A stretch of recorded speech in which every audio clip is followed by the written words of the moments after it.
your tiny hands off of me! We should be out there, protecting the city, lethally! Venom is one of my favorite characters, and he has been ever since I was little and I saw him in Spider-Man the Animated Series. I was utterly fascinated by his character, from his introduction to the series in the alien costume arc to his return and eventual redemption during the latter half of the Sins of the Father arc. And from that point I pretty much sought after anything he was in. What I found, that I'm sure most fans of the character would agree with, is that across different pieces of media, Venom has been given two distinct, equally valid characterizations. There's the spiteful, often cannibalistic monster driven purely by revenge. Then there's the character who was once that, but has gone through personal growth and is now, while still threatening, a bit of a heroic goofball. What I really want to talk about is the storyline that really cemented that latter characterization.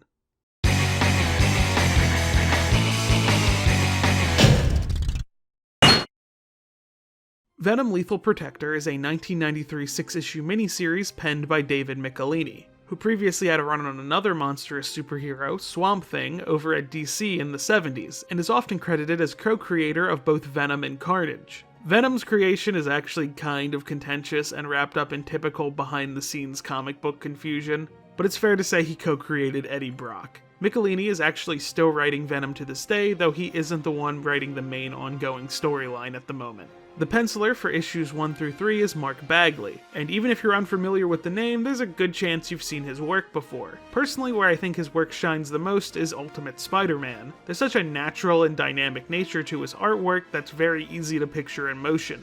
Ron Lim did the pencils for issues 4 through 6. Lim does fantastic superhero artwork, but unfortunately most of my audience will know him for his work on Archie Sonic.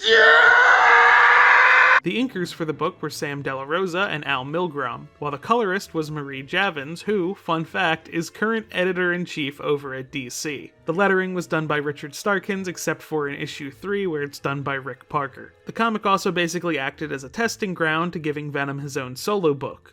Well, solo book. Spider-Man appears in all 6 of these issues, and then in the follow-up storyline Funeral Pyre, Venom is paired up with the Punisher, so they were keeping the training wheels on him. The basic setup for the story is that after Peter saved Eddie's ex-wife, Anne Weying, Venom and Spidey made an agreement to stay away from one another, leading Eddie and Venom to move to San Francisco, where they attempt to rebuild their life while also evading the law and acting as protector of the innocent. Through his acts of heroism, he discovers a group of homeless people living beneath the streets in buildings that had sunk during an earthquake in 1906. Those who call this sunken city home are continuously menaced by the mechs of a large company, Treece International, for an unknown reason. Venom, more than equipped to act as defender to those abandoned by the system, begins investigating Treece International. This sends Eddie hurtling towards conflict with the Life Foundation and Carlton Drake, resulting in the birth of 5 new symbiotes. With a little help from Spider-Man and through a journey of intrigue and self-sacrifice, Venom not only saves the community, but is gladly welcomed into it.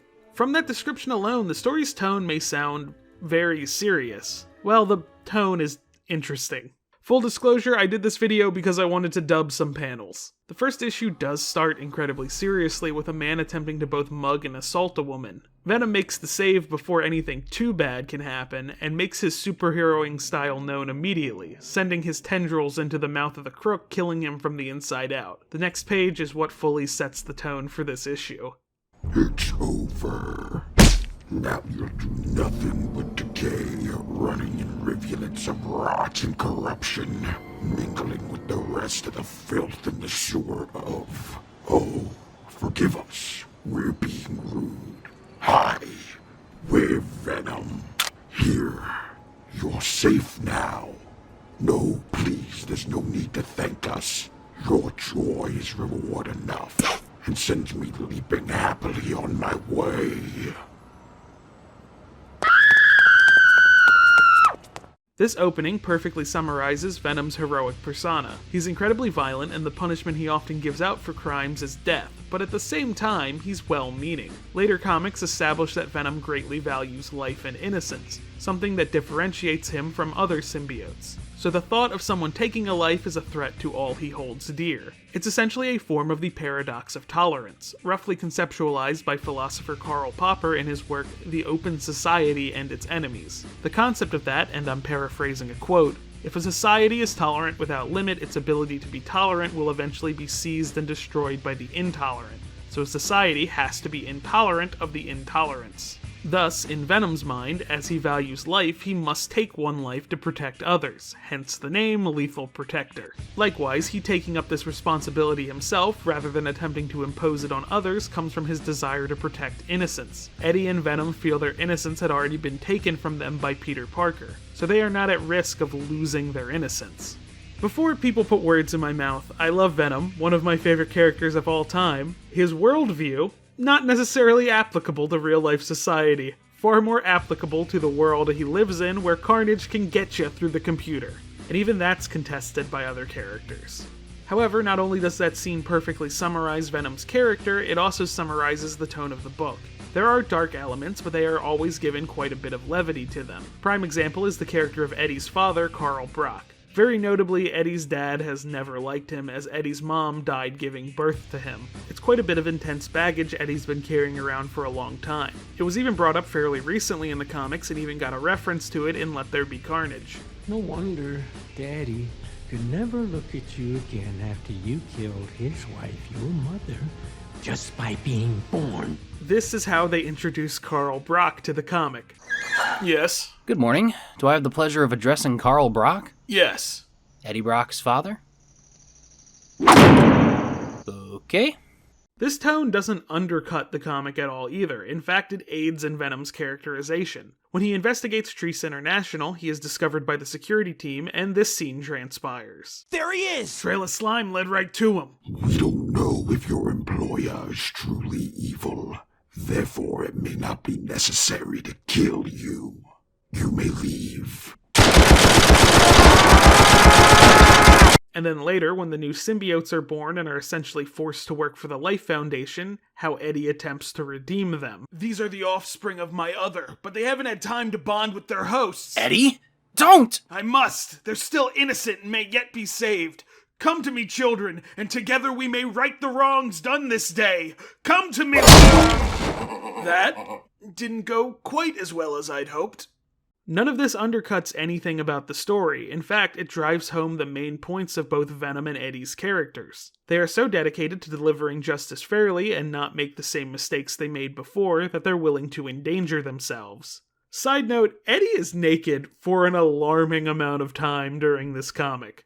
Yeah, you thought Lethal Protector was a shit name. Yeah, because it is. I love this miniseries. I'd say it's required reading for anyone who wants to get more into Venom, and Marvel has definitely made it easy to do that, both releasing a collected edition several times over and making it the lead story in the Venomnibus. Now, comic sales are difficult to pin down, as every comic shop isn't reporting comic sales the same way movie theaters report ticket sales. So most of our information comes from order records. How much did comic book stores as a whole expect to sell of a certain book, and how much did they order ahead of time?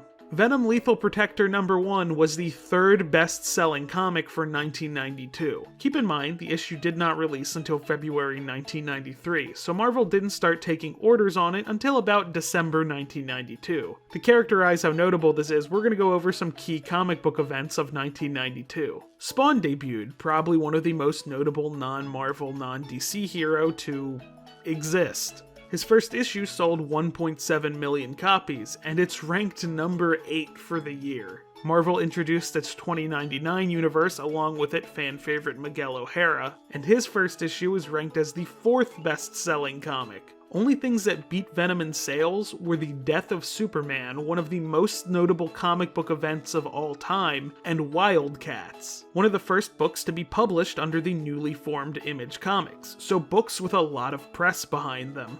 Up in the sky! It's a bird! It's a plane! It's a corpse. Come mid-November, Superman will be flying all right, to heaven. Sales dropped off a bit in 1993, still the majority of the miniseries remained in the top 100 comics for the year, only the final issue dropping to 126th place. That's not really bad, especially with how much was happening that year, like Reign of Superman taking up 4 of the top 5 spots. Not to mention, this was also the year the comic speculators market bubble popped. a lot was happening in the industry, so still keeping notable sales to the point that Marvel was comfortable continuing prominently featuring Venom as a solo act is pretty good. The story also introduced many aspects of Venom lore that are still being used today. The 5 middle children of Venom, Agony, Phage, Riot, Lasher, and Scream, would be introduced. The 2 that stand out the most are probably Scream and Riot. Scream recently getting quite a few different miniseries devoted to her, as well as being more or less the central character in the follow-up story Venom Separation Anxiety, and Riot, who would be the main antagonist of the first Venom film. This series also serves as the basis for elements in both Venom films, with characters and plot points adapted for the first film like Carlton Drake, Roland Treese, and the Life Foundation with its interest in symbiotes, and the name Lethal Protector, as well as key character traits adapted for Venom Let There Be Carnage. Also, just notable, while Carlton Drake never got a symbiote in the Lethal Protector storyline, he was transformed into a big spider creature called Homo Arachnus that just happens to fight Venom in the Spider-Man The Arachnus Project storyline. So that kind of explains why they decided to make Carlton Drake into Riot. Anyway, this is a storyline I love, and I just kind of wanted to spotlight it. It's definitely something worth reading if you want to get into Venom. Thank you so much for watching. Special thanks to SlimerJoel for voicing Peter Parker. Also thank you to Sheldonzilla for drawing a younger me. I also want to thank my patrons, Ned Rex, Tentacle Teapot, and AJ Wigglesworth. If you want to get your name on here, or if you just want to support me and the things I do, consider supporting me over on Patreon, link in the description.